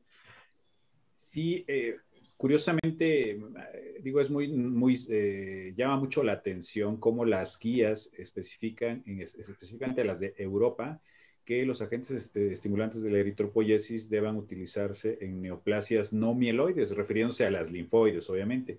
Y en los análisis que se basan, en esos análisis, la mayoría de los pacientes que fueron incluidos fueron de mieloma. Entre un 40 a un 50% de los pacientes analizados cuando hacen esos estudios son de mieloma, una menor proporción son de linfoma y mínimo de leucemia linfocítica crónica. Entonces, estas conclusiones en realidad vienen de los pacientes con mieloma, que se vieron beneficiados cuando se administraban estimulantes de la eritropoiesis en menores transfusiones, y por lo tanto es que ellos lo recomiendan. Pero obviamente ahí quiero mencionar que estos estudios son de 2011 para abajo, 2003, 2002, y son en los que se basan estas guías, y sabemos que en ese momento mieloma cumple el criterio que ellos ponen, que sea intención paliativa de tratamiento. Entonces, creo que ahí esa pauta en el momento actual se vuelve un poco menos realista, porque estamos avanzando en el mieloma en otro momento, y donde precisamente las terapias que son piedra angular del tratamiento sabemos que tienen un incremento en el riesgo trombogénico. La verdad es que a mí mieloma en particular en el momento actual con las terapias actuales me parece que no debería ser una buena opción para dar análogo trombopoyético, a menos que ya por lo que estemos dando para el mieloma, estemos dando una cobertura antitrombótica. Quizá en esa combinación de situaciones, digo, adelante, hay que dar alguna eritropoyetina.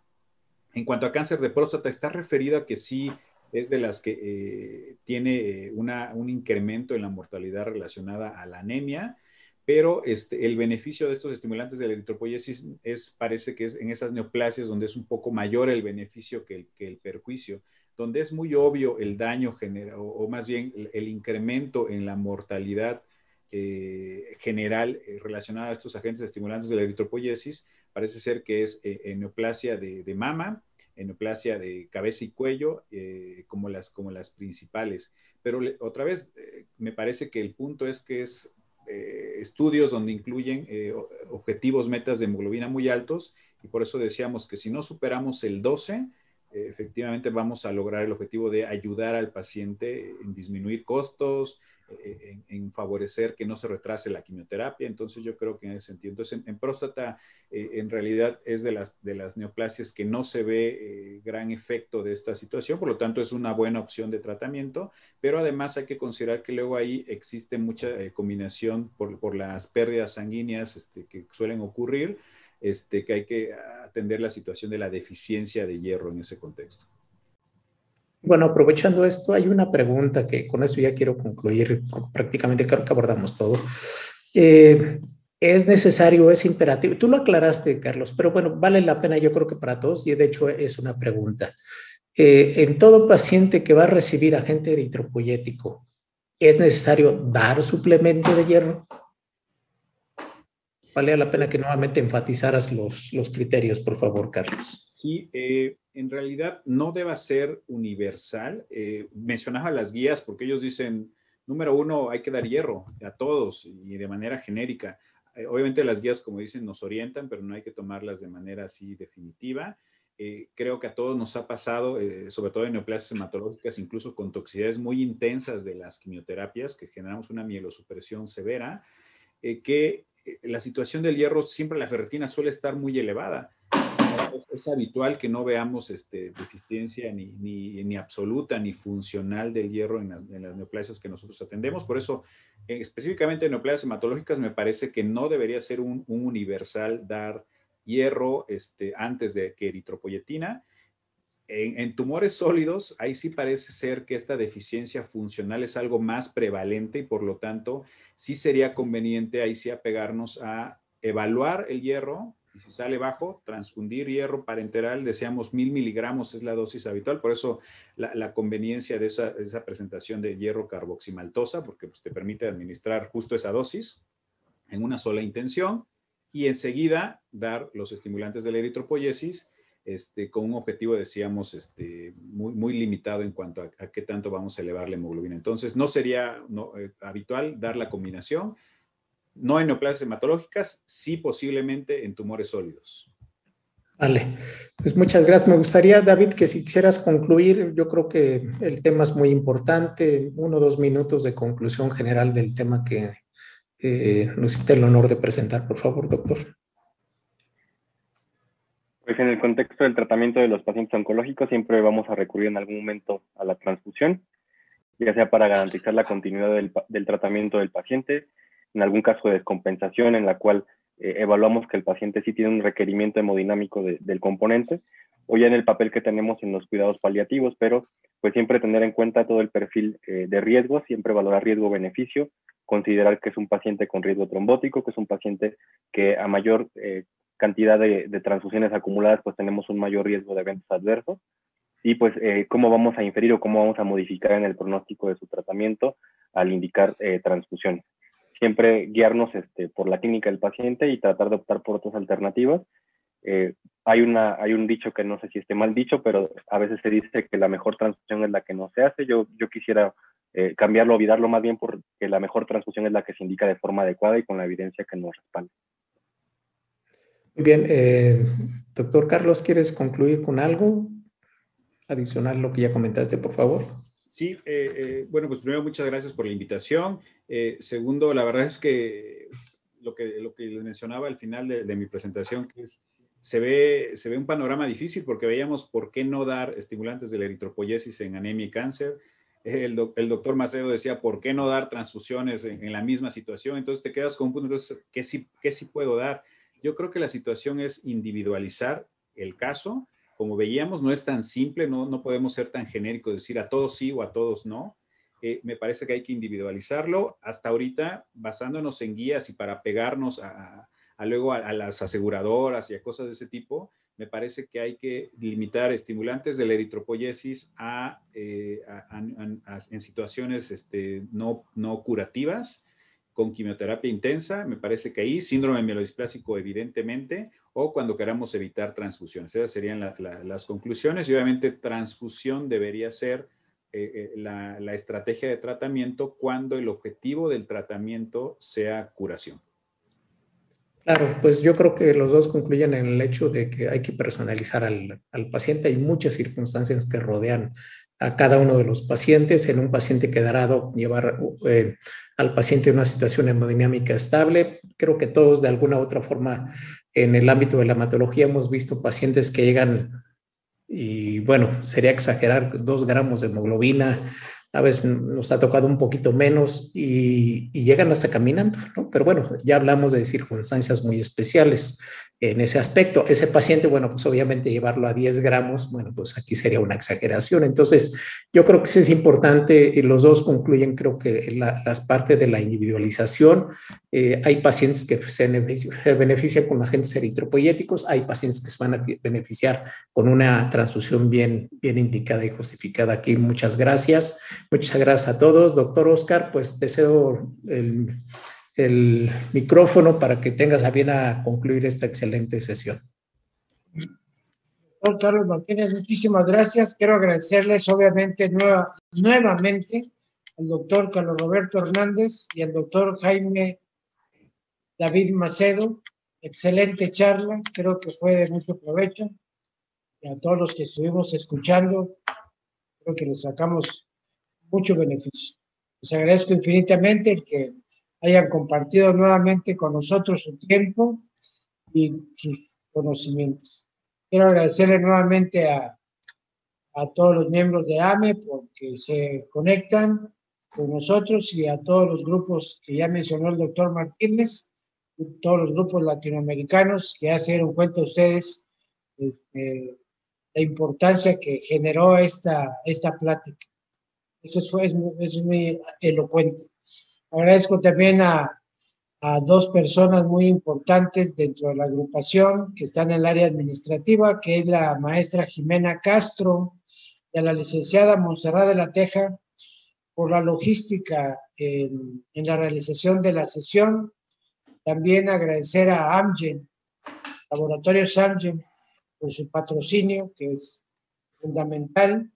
Y también, desde luego, a JC Innovation por la transmisión de este evento.